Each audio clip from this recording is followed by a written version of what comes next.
फुलबुट्टे सारी थपक्कै पारी गलेले मैले ढुकी कान्छेको केश सजाए ढुकी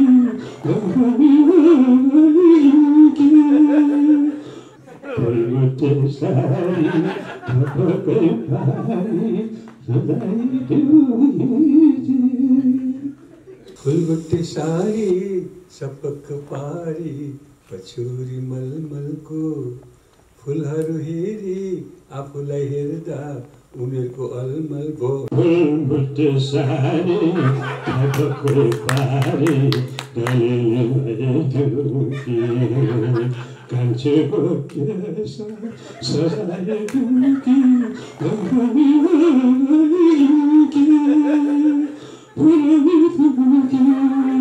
फुलबुट्टे सारी थपक्कै पारी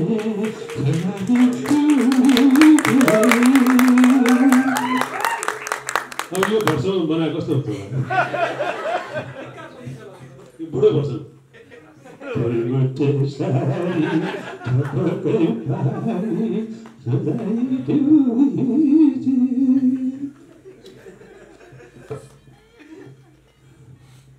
राजन राज शिवाकोटी आज सरस्वती पूजाको दिनमा सरस्वती माताको छोरा म जेमा पनि हात हाले कि सबै गीत खेर जान्छ, धेरै गीत खेर जान्छ। मेरो विचारमा दिनको 100वटा भन्दा बढी गीत रेकर्ड हुन्छ होला नेपालमा, तर दिनको महिनाको एउटा दुईटा गीत चल्छ र सबै गीत राम्रो भइकन पनि कति गीत खेर गइरहेको हुन्छ र गीत चल्नु भनेको असाध्यै ठुलो भाग्यको कुरा हो, मेहनतको कुरा हो, लक्षणको कुरा हो। तर राजन भाइ यस्तो मान्छे हुनुहुन्छ कि उहाँले जति कम्पोज गर्नु भएको छ त्यसमा 99% गीतहरू सफल हुनुभएको छ र त्यसैले म राजन राज शिवाकोटीज्यूलाई सरस्वतीको पुत्र भनेर सम्बोधन गर्न चाहन्छु। र यो गीतले पहिले नै धेरैवटा भर्सनमा 3 करोड 4 करोड भ्युज बनाइसकेको छ। त्यसमाथि आज असाध्यै खुसी लागेको छ। आज मलाई एउटा ठुलो फिचर फिल्म रिलिज भएको जस्तो महसुस भइरहेको छ यो हलमा। मदन दाईले यति मिठो गाउनु भएको छ, साँच्चीकै मदन दाईको स्वर यो गीतमा एकदम धेरै परिमार्जित भएको छ उहाँले र मेहनत धेरै गर्नु भएको जस्तो लाग्छ मलाई र मेहनतको फल असाध्यै राम्रो छ र म्युजिक डाइरेक्सनको पक्ष अनि त्यसपछि छायाङ्कनको पक्ष एकदमै प्रशंसनीय पक्ष छ र त्यसमाथि मिथिलाजी, हाम्रो मिथिला बहिनी मदन दाईको रात फिल्म सम्झन्छु म। रात फिल्म हाम्रो खिच्ने गौरी दाई हुनुहुन्छ, त्यो रात टेलिचलचित्र जब छायाङ्कन भएर त्यसलाई टेलिकास्ट भयो त्यसपछि मदन दाई र मिथिलाजीको जोडी एकदमै राम्रो जमेको थियो। त्यो बेलादेखि नै दुईजनै राम्रो सक्षम अभिनय गर्ने, उहाँहरूको अभिनयको रेन्ज पनि त्यसमा देखिएको थियो। त्यसपछि सुख दुःख चलचित्रमा पनि उहाँहरू जोडी भएर आउनुभयो र यो गीतले आज त्यसलाई रिन्यू गरेको छ र बुढो भए पनि हिरो हुँदो रहेछ र भन्ने चाइनिज हिरो हो कि जापानिज हिरो हो कि नेपाली हिरो हो कि त्यस्तो देखेछ। मेरो दाई यस्तो ह्यान्डसम देखेछ होइन, र दाई मात्रै ह्यान्डसम देखेर पुगेन र दाईको जोडी मिथिला बहिनी आजको एकदमै हट हिरो होइन र यो गीतले अब 3 करोड त पहिले नै भ्युज पुगिसकेको छ। अब यो गीतले फेरि अर्को 1 करोड 1.5 करोड भ्युज पक्कै थप्नेछ, ट्रेनिङमा आउनेछ। आज यो समारोहमा यति राम्रो सरस्वतीको पूजाको दिनमा हामी सरस्वती पुत्रहरू हुनुहुन्छ, सबै क्यामेरा बोक्नेहरू पनि सबै सरस्वती पुत्र हुनुहुन्छ। तपाईँको पनि एउटा विद्या हो, तपाईँको विद्याले यो चिजलाई आज संसार समक्ष पुर्याइदिन्छ र यहाँहरूसँग भेट्न पाइयो आजको दिनमा। दाईको गीतमा चिफ गेस्ट हुनु पाएँ म, तर म जहिले पनि चिफ गेस्ट, अस्ति पनि यही समारोह यही हलमा यही समूहले गरेको गीतमा पनि म चिफ गेस्ट भएको थिएँ। म 1 घन्टा अगाडि आएको थिएँ, पछि फटाफट मान्छे आउँदै हुनुहुन्थ्यो। आज पनि त्यस्तै हो, चिफ गेस्ट एकदम चाँडै आए तर चिफ गेस्ट होइन चिफ गेस्ट पनि होइन फेरि म चिफ गेस्टै हो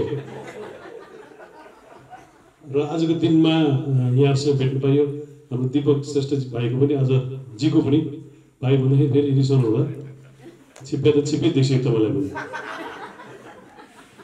तपाईँको पनि आज घिन्ताङ भन्ने फिल्मको चाहिँ आज मुहूर्त भयो घिन्ताङ पनि सङ्गीतसँग जोडिएको छ तपाईँलाई पनि शुभकामना र सबैलाई शुभकामना जय देश जय नरेश भट्टराई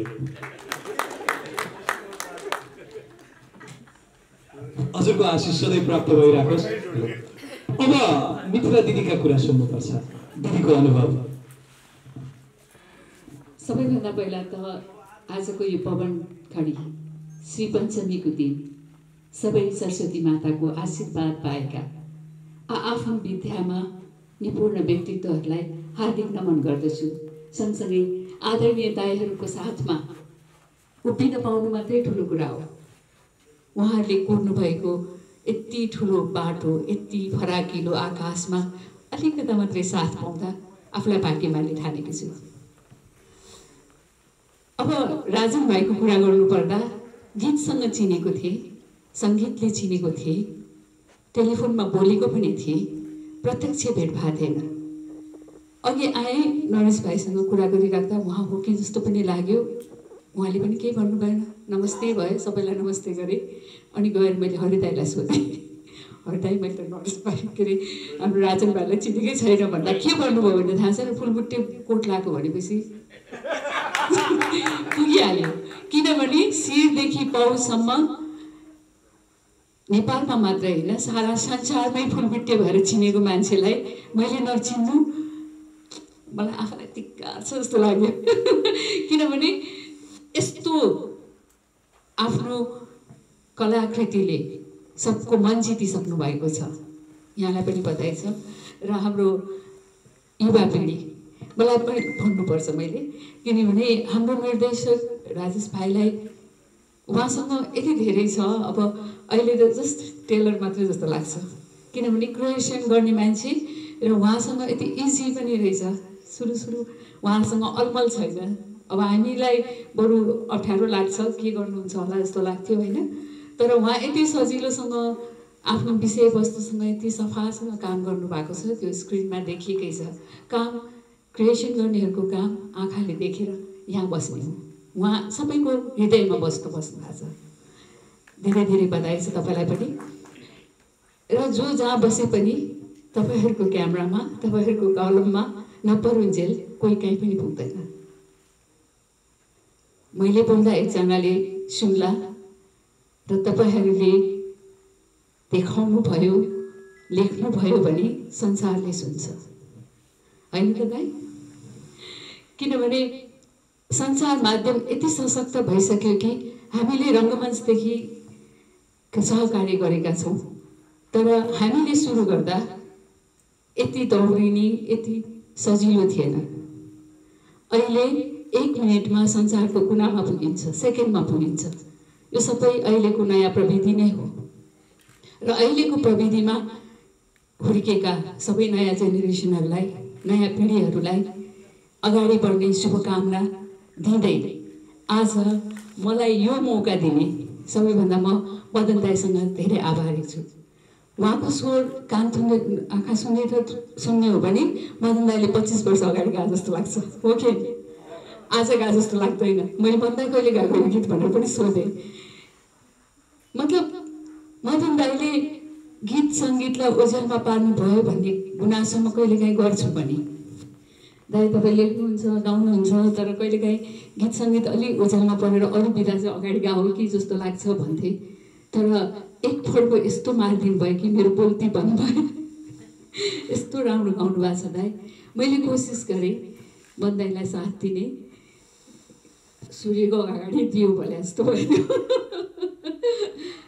त्यसैले यो गीतले सफलता पाउँछ, पक्कै पनि पाउँछ। किनभने जहाँ मदन दाई हरिदाईहरूको पाइला अगाडि बढिसकेपछि कला क्षेत्रमा ती अप्ठ्यारा ठाउँहरू ती ढोकाहरू आफै खुल्दै जान्छ। मनमा यस्तो बसिसक्नु भयो कि आँखाको माध्यमबाट मुटुमा बास बस्न सक्ने सक्षम कलाकारहरूको साथले मैले पनि आशा राखेकी छु। धन्यवाद। धेरै धेरै धन्यवाद दिदीलाई। र अब मदन दाईका कुरा। अब यो गीतलाई पनि धेरै धेरै शुभकामना छ, बढोस् होइन। मैले गीत गाउनु छोडिसकेको थिएँ वास्तवमा। म धेरै खालि जबरजस्ती एक दुईवटा गीत गाउने मात्र गाउँथेँ, गाउन सक्छु भनेर गाउनु चाहिँ छोडिसकेँ। मैले आत्मसमर्पण गरिसकेँ गीतबाट। तर अब यस्तो अवस्थामा अस्ति एउटा त्यो बर ढले पिपल एक्लै पिपल ढले बर जो ढलिने चौतारीको छाती छ त्यो चाहिँ प्रकट पगिनीजीले मलाई नै सम्झेर खोलाबारीको शब्द सुनेर लेखेको भनेर मेरो लागि भनेर त्यो चाहिँ गाएँ। यो मैले राम्रो सङ्गीत राखेको त्यो गाएँ। त्यो पनि मैले राम्रोसँग गाउन त सकेको छैन। त्यस्तो अवस्थामा राज भाइले ल त्यो अस्ति एउटा यहीँ समारोहमा मैले भनेको थिएँ, मैले त्यही गीत गाएको सुरुमै माइक लिने बित्तिकै फुलबुट्टे सारी सपक्क पारी पछौरी मलमलको फुलहरू हेरी आफूलाई हेर्दा उमेरको अलमल भयो भने त्यही गीत गाएको। मैले त ल अब यसो पुरानो अर्को भजनमा आउँदैछ भने भन्नुभयो तपाईँहरूले पनि। मैले गाउन लागेको सङ्कल हेरेको थियो, मैले पनि त्यस्तै लागेको थियो। बाजुको फ्याक्ट्री रहेछ मैले यो गीत गाएपछि मेरो त पुनर्जन्म गीत क्षेत्र फेरि पुनर्जन्म भएको जस्तो लाग्यो। यसले पुनर्जागरण पनि गराउने जस्तो लाग्यो। एक दुईवटा अब गीत गायो हुने रहेछ भन्ने लागेको छ मलाई। मौका मिलेर एक दुईवटा गाउँछु पनि। यसमा सबै गीतको पछि अब फेरि अब मार्मिक लामा भाइले त्यति राम्रोसँग गाएको जुन उहाँले जस्तो म गाउनै सकिनँ। मैले जति बल गरेर पनि उहाँको पन मबाट आउँदैन। त्यो नयाँ जेनेरेसनको पन उहाँमा छ। अनि मिलन नेवा बहिनीले यति राम्रो गायो फेरि मेलोडी यस्तै त्यसरी पनि म गाउन सक्दिनँ। अब म के गरौँ होला। अब अफर आयो गाउने भन्ने प्रस्ताव आएपछि नगाएर मैले मन लागेर ट्राई गरी हेरौँ त भनेर गएको, राम्रै भयो। मैले त्यो मिलन नेवाले गाएको पन अलिअलि सुनेर त्यो कपी गर्नु पऱ्यो कि भनेर पनि यसो गरेको थिएँ। कहाँ कपी गर्न सक्छु, तर आफ्नै पन निस्क्यो, ठिकै भयो। फेरि अरूले सबै अरूले गाइसकेको गीतहरूलाई आफूले गर्दा रिस्क पनि हुन्छ। यो राम्रो हुन्छ भन्ने हुँदैन। एउटा स्वाद दिमागमा बसिएको हुन्छ दर्शकको श्रोताको, त्यसलाई फेरि आफूले नयाँ स्वाद दिन गाह्रो हुन्छ। तर यसमा राम्रै लाग्यो मलाई पनि। त्यसो फेरि मिथिलाजीसँग खेलेको अर्को रमाइलो लागेको छ, राम्रो लागेको छ। उहाँले राम्रो अभिनय गर्नुभएको छ, जीवन्त अभिनय गर्नुभएको छ। मिथिलाजी भने मेरो पनि श्रद्धेय कलाकार हुनुहुन्छ उहाँ। मैले रेस्पेक्ट गर्ने कलाकारहरूमा एउटा शीर्ष कलाकारमा पर्नुहुन्छ। मैले यसो अभिनयमा यसो छोएको पनि छु उहाँलाई, गालामा यताउता छुँदाखेरि पनि उहाँलाई मेरो हातले घाउ लाग्यो जस्तो त्यति जतन गरेर काम गरेको छु। निर्देशक भाइले दीपक भाइले जे गरेर जति गरेर त्योभन्दा बढी केही गरेको छैन। आफूलाई त आँटै आउँदैन। जे कस्तो होला अप्ठ्यारो हुने हो कि हेर्नु भने राम्रो भएको छ, राम्रै भएर चाहिँ खुसी लाग्यो। डाइरेक्टर राजेश पुमा पढाइले धेरै धन्यवाद, बधाई छ। कति बधाइदिनु राजेन्द्र सेवकीलाई त। फेरि अर्को गीत पनि तयार गरेको छु भने सुन्छु म उहाँलाई। त्यो कस्तो हुन्छ थाहा छैन, त्यो गाउन सकिन्छ ट्राई गर्नेछु।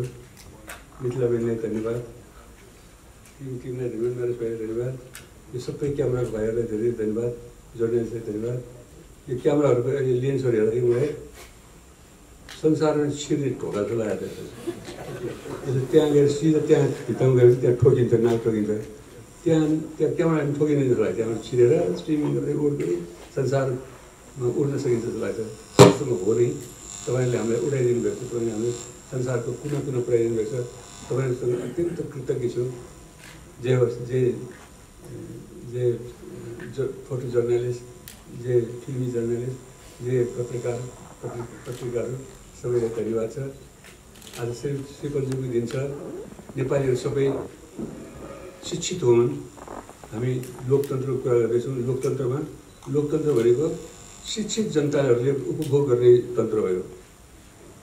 अरू तन्त्रहरूमा अरू राजनीतिक उसमा व्यवस्थाहरूमा शिक्षित जरुरी छैन। जस्तो राणा शासनमा टाइममा शिक्षित जनता चाहिँदैन थियो।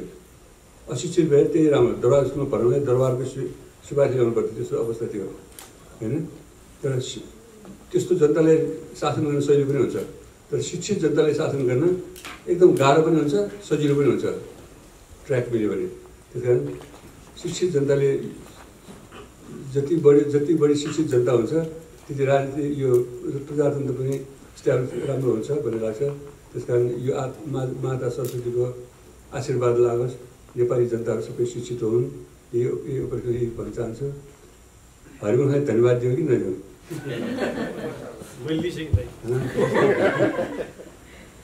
हरिवंशलाई म धन्यवाद दिन्छु। हरिवंशलाई मलाई 41 वर्ष हुन लाग्यो अब वैशाखले 41 वर्षसम्म सोयो हरिवंशले। मलाई अचम्म लाग्छ हरिवंशले किन मलाई यस्तो साथ दिएको भनेर। जे होस् हरिवंशको साथ पाएर म असाध्यै